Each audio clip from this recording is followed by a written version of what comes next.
thing. Oh, we're in These meth land. workers- This is meth Yeah. land. This is meth territory here. Yep. Yeah. I mean, I went out the other day to I was going to buy a dog, and I looked at a yellow lab, chocolate lab, and a black lab, and ended up with a meth lab. Okay, anyway. I kid. Why? Because I love, comma.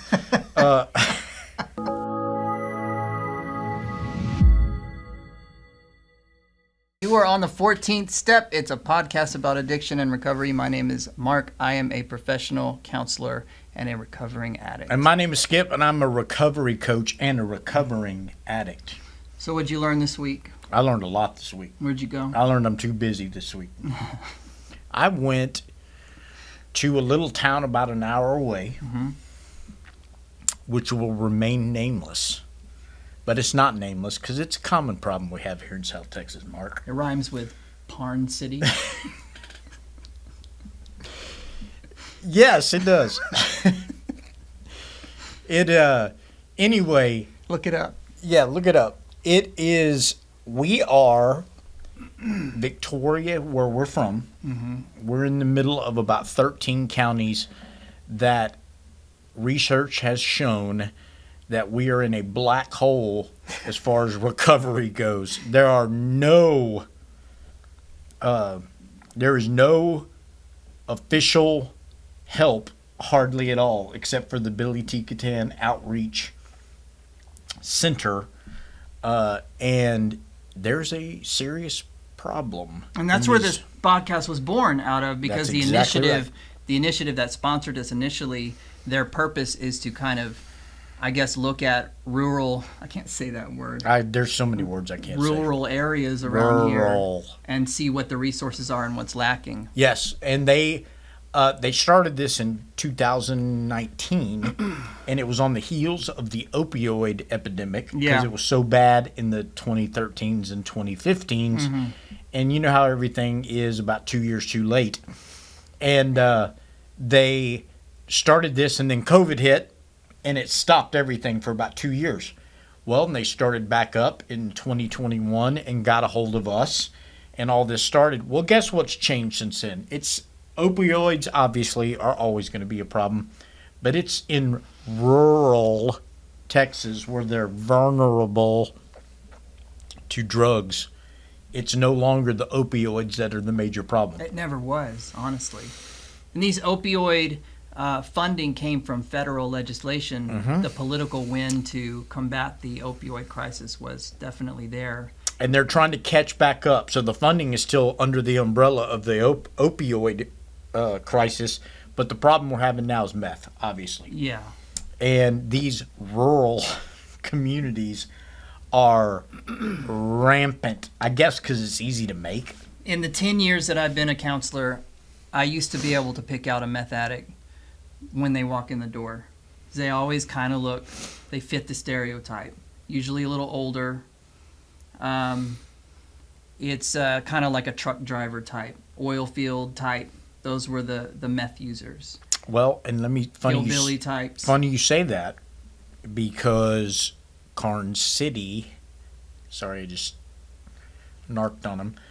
Karnes City in Kennedy is right in the Eagleford Shell where the oil boom was, all in the 2010s through whatever, and that's all it was temporary hotels and housing there.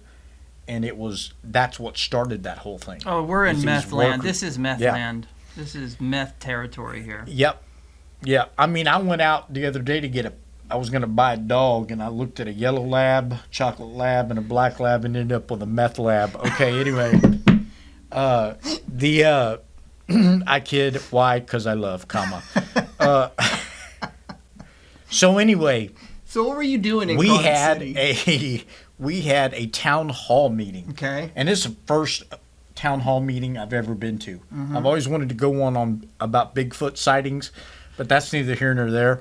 Meth lab, Bigfoot sighting, those things they go hand in coexist. hand. Yeah. Speaking of the opioid crisis, I've seen 7 UFOs. No, I'm kidding. No, this was a town hall meeting, and we had representatives from BTCRO and Texas A&M School of Nursing, and we were talking about the crisis there and what resources could possibly help them to start the conversation about what they can do. Okay. And we thought maybe there was going to be 10 or so people there. It was at the brand new hospital, which is the Otto Kaiser Hospital. What's your namesake? It's my namesake. It's fellow Eastern European bloc. And it was great. Brand new hospital, beautiful room. The lady had refreshments and fruit and food there for about 10 people, and 50 people showed up. That's good, though. It was fantastic. And we had great questions, great conversation, and they don't have any answers for what they're going through. What are the problems that the general public over there are dealing with? What did they want to know? Well, the very interesting thing is the sheriff was there and spoke. The police chief was there and spoke and gave us their problems. And their main issue is how young the kids are that are starting to vape and are getting caught with THC in their vape pens, even in 5th grade in the bathrooms. They had to put cameras up in their schools. And a lot of the question was, is that a gateway drug to get into the bigger drugs? That question was asked 2 or 3 times. So is it? Yes and no. I think part of... How political. Well, it can be. Yeah. It can be for certain people, but Yeah. not necessarily. Not any more than maybe alcohol would be a gateway. But as long as marijuana is on the black market, then I think that someone who smokes marijuana or uses cannabis type of product, as most people, that will be their first kind of drug experience other than drinking alcohol. If they're buying it off of the black market, like if they know a guy and they're buying it from them, then I think that can definitely expose them to other substances. Because if I have my guy that's in the apartment complex and he's selling me weed, then maybe I go over there one day and he has cocaine, or maybe he has pills, or maybe he's got this or that.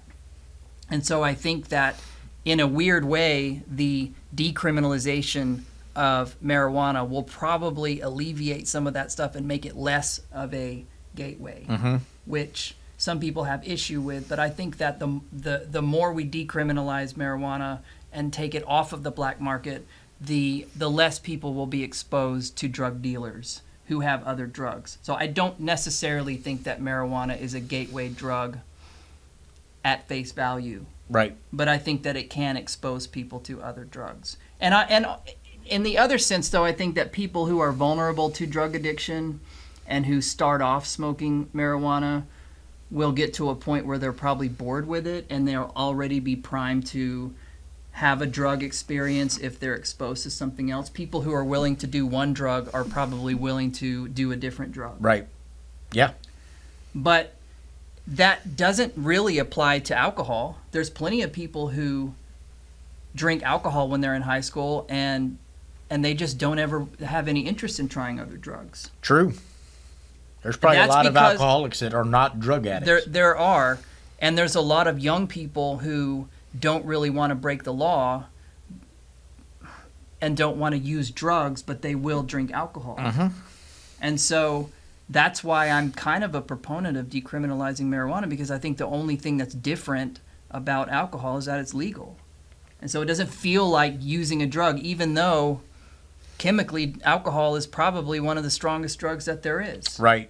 And you're legalizing it, you're kind of putting it into a whole different category over here. I think so. I think it's a lot safer for people to buy a THC product at a store than it is to buy it from a dealer.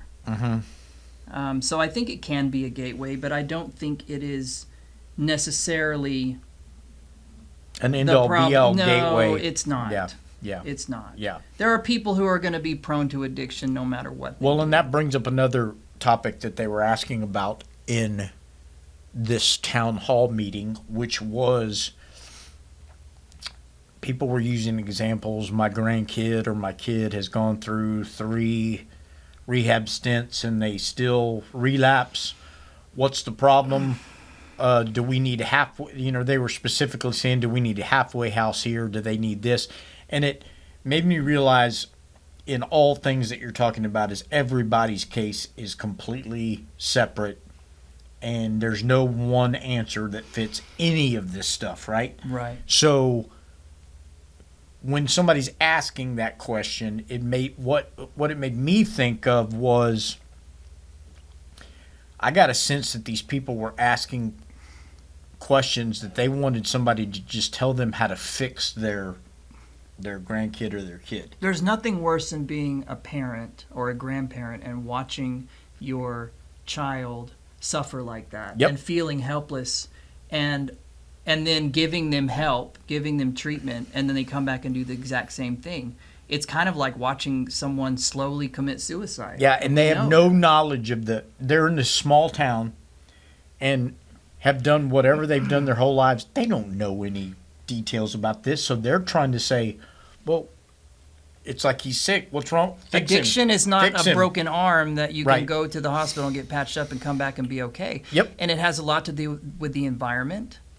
Someone who's very young also has a very much lower chance of staying sober, because young people do not have the ability to really take action and also think about the future at the same time. Young people are very much concerned with what's right in front of them. Oh, good point. And so if they come back, they might have a great experience at rehab and make new friends, and they may get sober and realize the value of that. But as soon as they come back to the same friends that they had before, the same environment, the same home, it just switches it right back into it. Right back.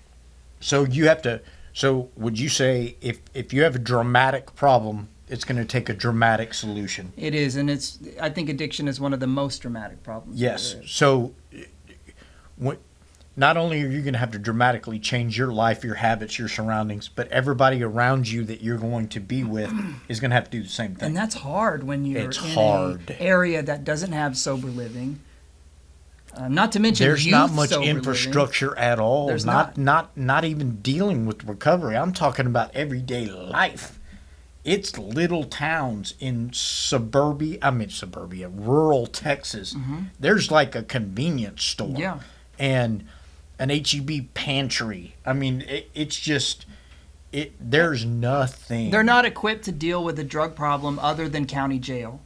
And so it's kind of this revolving door of people that get arrested, they're on probation, they violate, they go back to jail, and it almost perpetuates the problem because they don't really know what to do with it. Right.